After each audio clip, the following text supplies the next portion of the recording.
I sent one calendar invite that destroyed my entire family. 143 people received it at exactly the wrong moment.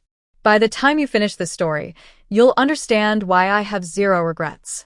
The champagne glass hit the marble floor like a gunshot in church. Silence followed. Mom's manicured fingers flew to her mouth, but it was too late.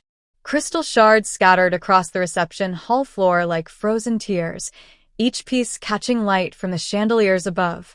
The sound cut through wedding chatter like a blade. For a moment, the entire reception hall held its breath. Waiters froze mid-step. The 12-piece orchestra stopped playing. Even the children stopped running between tables. It was as if the universe itself knew something earth-shattering was about to unfold. Her iPhone screen glowed with my calendar invitation. Family meeting, discussing Riley's real father, evidence included. Guest list? Every single person at this perfect, intimate wedding. 143 people who thought they knew the Mitchell family. They were about to learn the truth. But the real bombshell was still coming. My phone buzzed against a stack of Bank of America statements, rattling the desk like it knew a secret I didn't. Numbers don't lie. People do. Mom's contact photo lit up the screen, her smiling face from last Christmas, before everything turned to ash. She never called during work hours.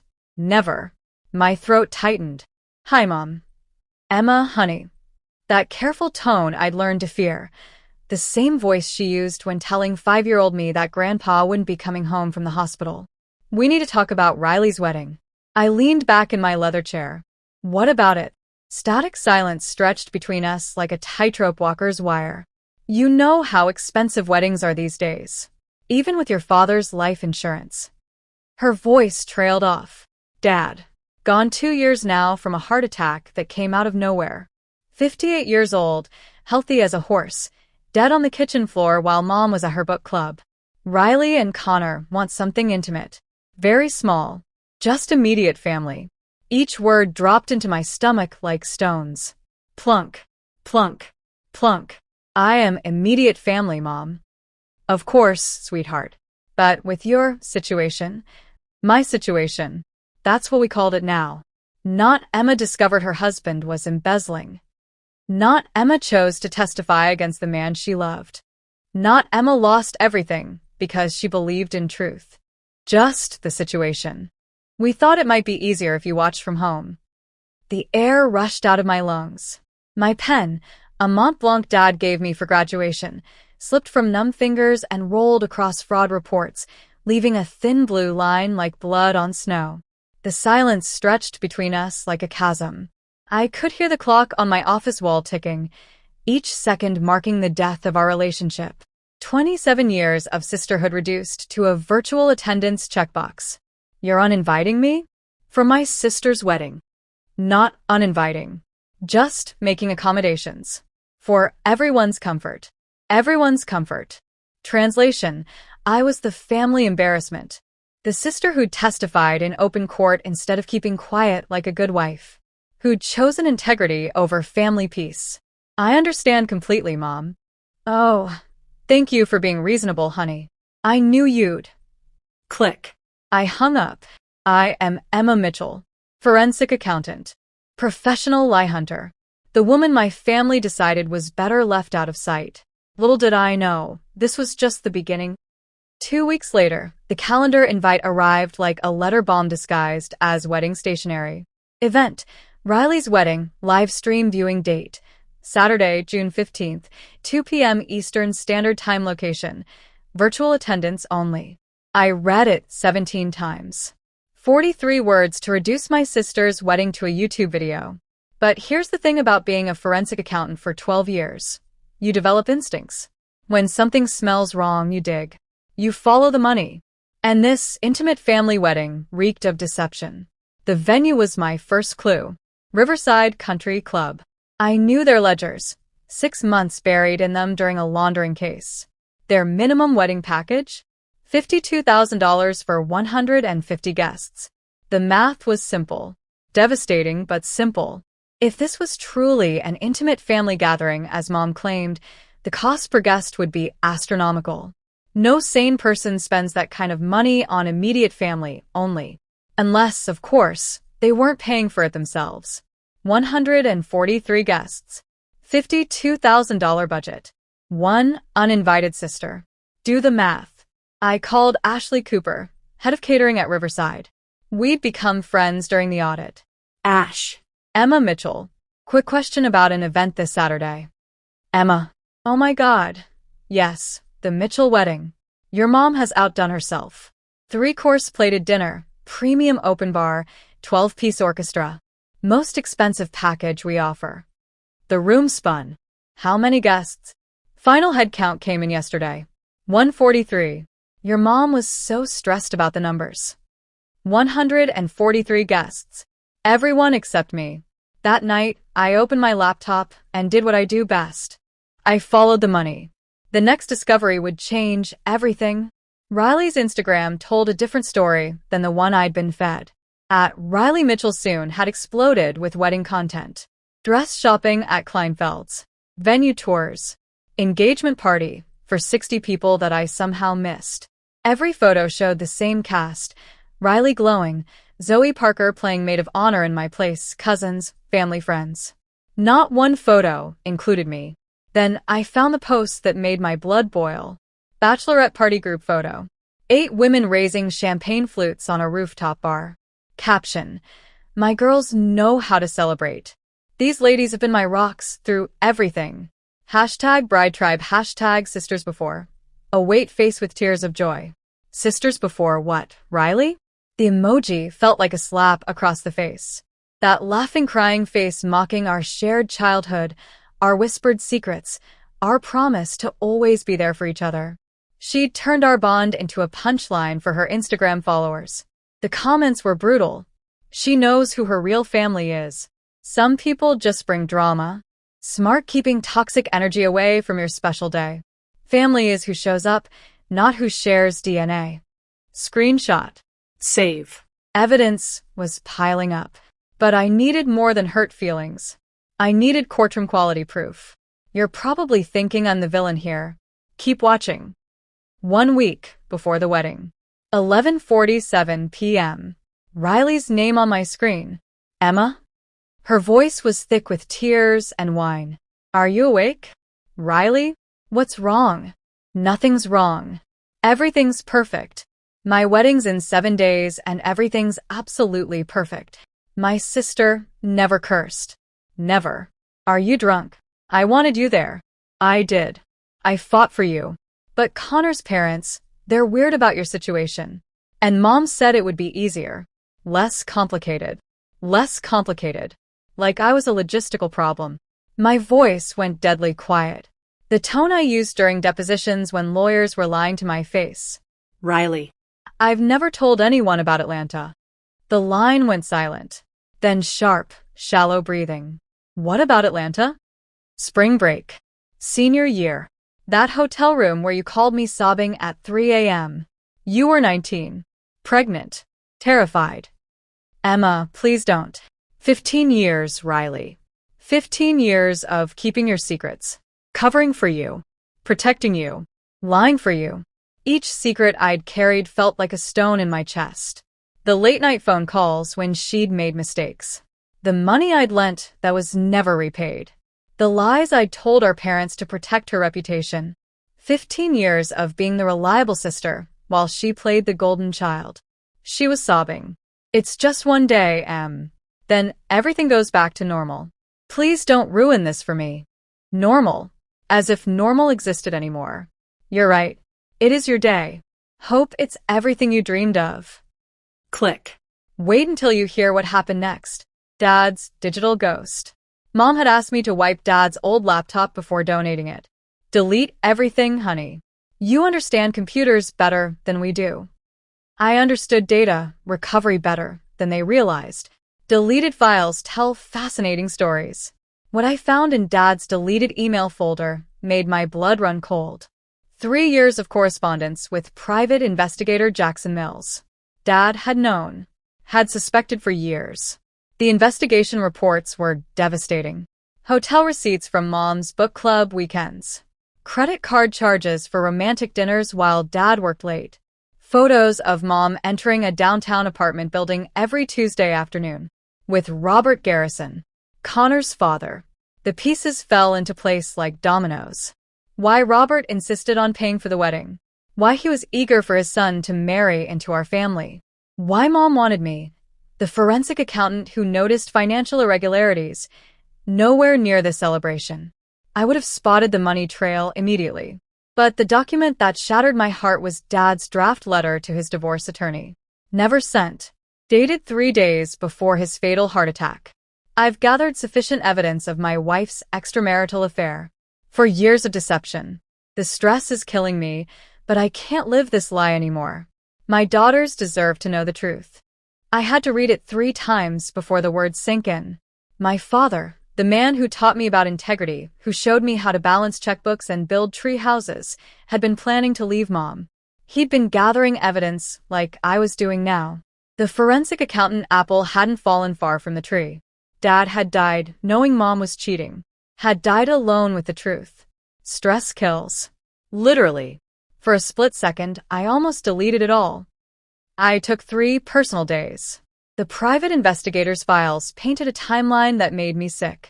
The affair started 4 years ago, right after Dad's business began struggling. Right when Riley announced her engagement. Right when Robert Garrison started showing unusual interest in our family's financial well-being. Hotel receipts. The Ritz-Carlton downtown. Every Tuesday for 18 months. Restaurant charges. Places Dad could never afford. Jewelry purchases. A tennis bracelet mom claimed was from Dad. Dad, who clipped coupons and drove a 10-year-old Toyota. The final piece, a certified letter Dad had drafted but never sent to Robert's wife, Patricia. I believe our spouses are conducting an affair. I have evidence. We should meet. Never sent because Dad died first. Convenient. Maybe I was overreacting. Maybe I should just let it go. I spent 2 sleepless nights building my masterpiece. My hands were shaking as I typed. 51 pages of evidence. Professional formatting. Timeline graphics. Financial analysis showing money flows between Robert's construction company and every wedding vendor. Hotel receipts with timestamps. Photos with date stamps. Phone records showing thousands of calls between mom and Robert over 4 years. Credit card statements proving Robert paid for Riley's engagement ring, wedding dress, honeymoon flights. Everything documented. Cross-referenced. Verified. The calendar invitation looked innocent. Event, emergency family. Meeting important. Financial disclosure.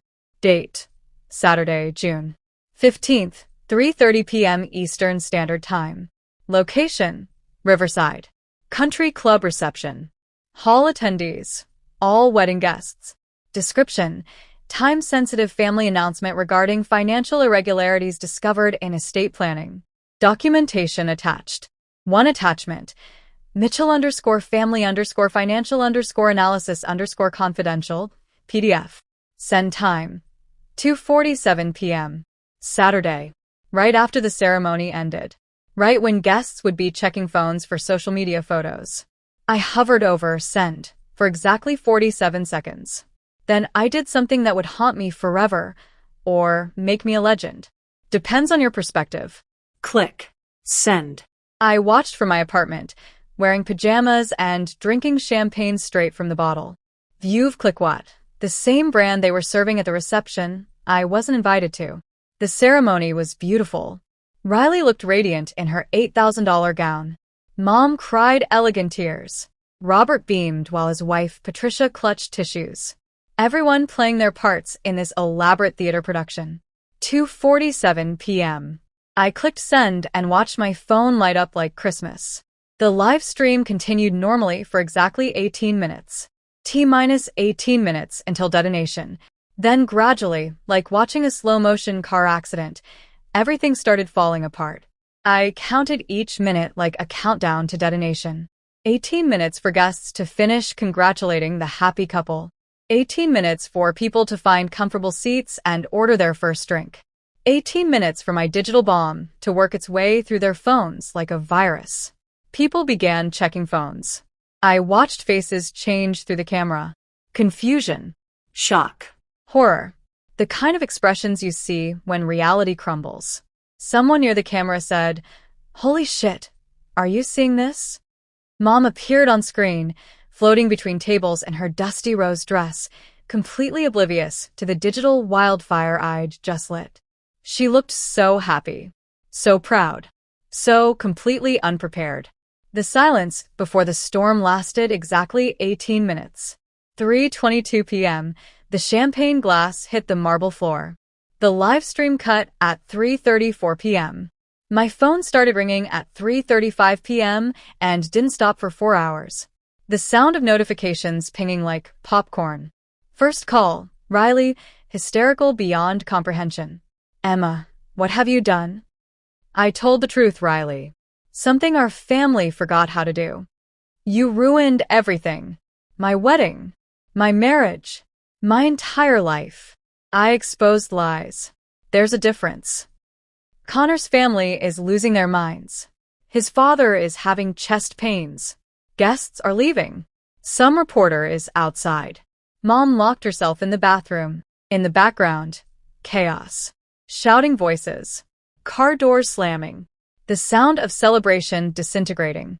"Where's Connor?" Silence. The kind that answers everything. Riley. "Where is your husband?" He left. With his groomsmen. Said he needed time to process. His own father has been. She couldn't finish. Connor had left his own wedding reception because he discovered his father was having an affair with his new mother-in-law. The beautiful irony wasn't lost on me. Connor, who'd apparently been weird about my situation with Tyler's embezzlement, couldn't handle learning his own family was built on financial deception and adultery. The man who thought I brought too much drama had just discovered his father was sleeping with his wife's mother. "I'm sorry this happened on your wedding day," I said. "And I meant it." "Then why did you do it?" "Because you made it clear I'm not family. And if I'm not family, I don't keep family secrets anymore." The logic was flawless. The execution was devastating. News travels fast in a town of 40,000. Bad news travels at light speed. By Monday, the story hit the front page of the Herald Tribune. Wedding day scandal rocks prominent family. Mom's event planning business collapsed within a week. 22 years of reputation destroyed in one weekend. Robert Garrison's construction company hemorrhaged clients when Patricia filed for divorce using my evidence packet as Exhibit A. Social scaffolding that had taken decades to build crumbled like a house of cards. But the most devastating consequence was Riley's marriage. That's how long Riley's marriage lasted. 17 days. Connor couldn't handle the truth that his father had orchestrated their relationship from the beginning. That every family gathering had been carefully planned to push their children together. 17 days to process the fact that their entire love story was manufactured. That their meet cute at the country club wasn't coincidence, but calculation. That their parents' enthusiasm for the relationship wasn't about their happiness, but about covering an affair. That their love story was actually a cover story for their parents' affair. The annulment papers cited fraud and deception. Riley called me on day 18, voice hollow as an empty church. "He's gone." "I'm sorry." "No, you're not. This is what you wanted." I wanted truth. This is what truth looks like sometimes. Ugly. Free. 3 weeks later, Dad's lawyer called. Benjamin Crawford, Esquire. "Emma, honey, I need to discuss your father's estate." I thought everything was settled. Mom inherited everything. That's where things get complicated. Your daddy was working with me before he passed. He'd modified his will 6 months before his death. Added a morality clause. If your mother was found committing adultery, she'd forfeit her inheritance. The coffee mug slipped from my hands, hit the kitchen floor like gunfire. "With your evidence packet, your mother has no legal claim to your father's estate. Everything transfers to you and Riley." Dad had known, had planned, had protected us even from the grave. Justice served cold. Ice cold. 2 months later, I stood in the kitchen where I'd grown up. My kitchen now. Riley came for dinner. Our first meal together since the wedding that destroyed everything. She looked fragile as spun glass. 20 pounds lighter. dark circles under eyes that used to sparkle. "I'm sorry," Riley whispered. "I know. Do you forgive me?" "I forgive you." But Riley, things can't go back to how they were. Trust is like a bone. Once it breaks, it can heal. But it's never quite the same shape. She nodded, tears sliding down too-thin cheeks. "You were right to expose them. Dad would have wanted the truth. Dad knew the truth. He died carrying it alone because he was protecting us." I'm writing this from Dad's old office, my office now, at Mitchell Construction. Riley's our new project manager. We're rebuilding slowly, Carefully. with honesty this time. The business is thriving. Clients appreciate contractors who deliver what they promise, who build things that last. Mom moved to Arizona. Lives with Aunt Carol now. We exchange Christmas cards and careful phone calls where we discuss weather and avoid emotional truth. Robert Garrison's construction company went bankrupt. His divorce settlement included half of everything. Patricia kept the house, cars, country club membership. Robert kept the shame and a studio apartment that smells like regret. People ask if I regret it, if I'd handled things differently, if I wish I'd just swallowed my pride and watched that live stream like a good, accommodating sister. The answer is always the same: no. Never. Not for 1 second. Because I learned something profound. Family isn't biology. It's not shared DNA or childhood photos or holiday traditions. Family is loyalty when loyalty is costly. Family is truth when truth is dangerous. Family is showing up when showing up is inconvenient. My mother sent me a calendar invite to watch my sister's wedding like a distant acquaintance. So I sent her one that reminded everyone what family really means. Late at night, when the house is quiet and childhood ghosts whisper through hallways, I think about Dad. About how he spent his final months gathering evidence instead of confronting lies. About how he somehow knew his forensic accountant daughter would be the one to use it. The irony isn't lost on me. I became the family outcast for refusing to enable lies. The troublemaker who asked uncomfortable questions. And in the end, I inherited everything. Not just Dad's money or house or business. I inherited his legacy of truth. His refusal to build a life on false foundations. Riley and I have dinner every Sunday now. We cook together in Mom's old kitchen, using recipes from Grandma who died believing her family was built on solid ground. We don't talk about the wedding. We don't talk about Mom. We don't talk about the crater-sized hole where our family used to be. Instead, we talk about the future. About building something real. Something honest. Something that will last. Riley is seeing a therapist. Learning to value truth over image. Discovering that imperfection shared honestly is more beautiful than perfection built on deception. I'm seeing someone too. A kind man who knows my story and doesn't flinch. Who understands that the woman who destroyed her sister's wedding is the same woman who will never lie to protect his feelings. Truth is my love language now. The champagne glass still lies in pieces on the marble floor at Riverside Country Club. At least in my imagination it does. Because some breaks are too significant to clean up quickly, too meaningful to sweep away and pretend they never happened. That broken glass represents 27 years of family lies finally meeting unbreakable truth. It represents the moment when keeping secrets became more expensive than telling them. It represents the sound of a perfect facade crashing into reality. And sometimes, that's exactly the sound the world needs to hear.